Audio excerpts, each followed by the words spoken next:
Welcome one and all to another Wednesday Gun Workshop video. Today I'll be going over another viewer suggestion, this time again coming from Watermelon34, as we cover the HDR Sniper Rifle. The HDR is unfortunately not a real weapon, so it has no country of origin, but it fires the 12.7 by 108mm BMG round and is primarily listed as an anti-material rifle. Also, despite the weapon description listing it has a low muzzle velocity, this weapon has the highest muzzle velocity in the game, being almost a hit scan weapon even at extreme ranges in Warzone. Being a true sniper rifle, this weapon handles very slowly. It has a base magazine of 5 rounds and a rate of fire of a measly 42 rounds per minute.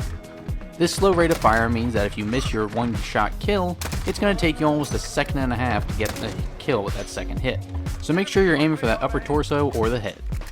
The base one-shot kill range is about 100 meters, so unless you're playing a larger ground war map or Warzone, you won't have to worry about this range that often. What I have for you all today is the fastest build I could come up with for standard multiplayer, and then a more traditional hard-scoping sniper rifle for ground war and Warzone. Now let's hop right into that close range variant I just mentioned. For my relatively close range or stealth sniper, I've developed the Ranger. The Ranger starts off in the muzzle section with the lightweight suppressor to suppress our weapon while sacrificing range. I next use the tack laser for boosted ADS speed and aiming stability. For an optic, I've chosen the Cronin C480 Pro optic for a 3.5x zoom for a relatively heavy zoom without a scope glint. I next use the F-Tac Stalker Scout stock to again improve our ADS speed even more. And this build is rounded off with Sleight of Hand to improve our reload speed for when you're under pressure and need to reload. The Ranger is my best attempt at a fast HDR build for standard multiplayer. The lightweight suppressor seems like a very odd choice, especially coming from me, but seeing as the HDR has fantastic range as it is, there isn't really a need to maintain that range or extend it for standard multiplayer, seeing as the maps are so small.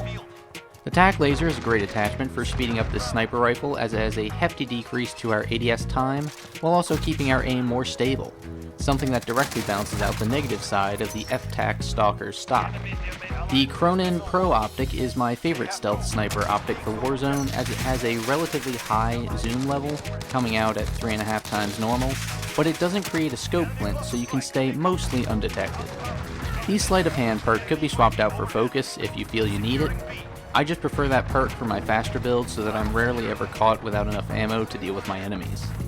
This build works relatively well in standard multiplayer. It works very well in ground war.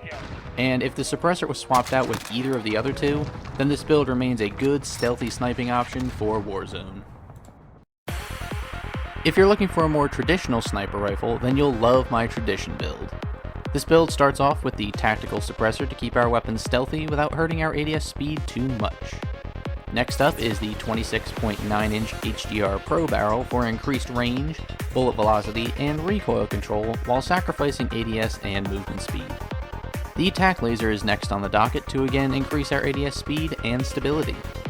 The F-Tac Stalker Scout stock is again used to keep our ADS speed pretty quick. And this build is rounded off by the focus perk, which allows you to stay more accurate while taking enemy fire.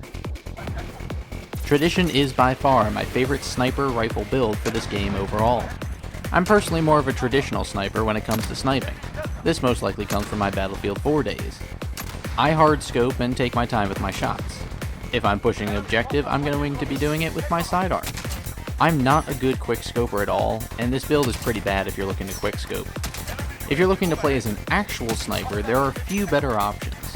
The tactical suppressor keeps us off the radar with only a minor ADS speed penalty.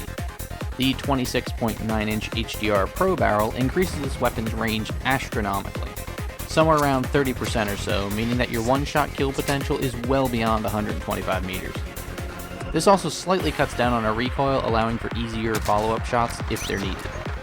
This barrel does fairly heavily slow down your movement speed and ADS speed, so keep that in mind. The CQC stock makes another appearance, as it's nice having another slight boost to ADS speed, even if it isn't needed for close quarters. The faster you can get on the target, the faster they'll be dead. Focus is really good for this build, as it lets you stay on target very well, even while under enemy fire. This is very useful in ground war where a number of distant enemies may be taking pot shots at you, and this is also vital in Warzone since you have higher health. You'll have more time to land a good shot if you're using focus. This build can probably work in standard multiplayer in the right hands, those just aren't my hands. This build is exceptional for ground war and Warzone. And that'll conclude my 2 builds for the HDR. This weapon is still by far my favorite sniper rifle in Modern Warfare. I like the feel of the bolt action and the power and range behind it. Where this weapon does admittedly suffer is in the ADS department. This weapon basically isn't really made for standard multiplayer. Even the Ranger build doesn't perform terribly well there, and that's basically the fastest HDR build available. The AX50 though, video to come eventually, is way better for standard multiplayer. The real strengths of the HDR lie in its use at long range, both in ground war and Warzone. Its long barrel increases the weapon's bullet velocity to almost instantaneous levels. Very little lead is needed aside from extreme ranges in Warzone. If you're looking to get camo challenges done in standard multiplayer, then the Ranger's your best bet. If you want a solid, reliable sniper for ground war and Warzone, then my Tradition variant is best for you. I personally prefer the Tradition over the Ranger. Another quick thanks to Watermelon34 for suggesting this video. So thank you all for making it here to the end. I know this isn't a super popular spot to reach, but since you're here, what did you guys think of the HDR? What do you think of my builds? Let me know in the comments down below. This has been Doodleman149, you've all been great, and I will see you later.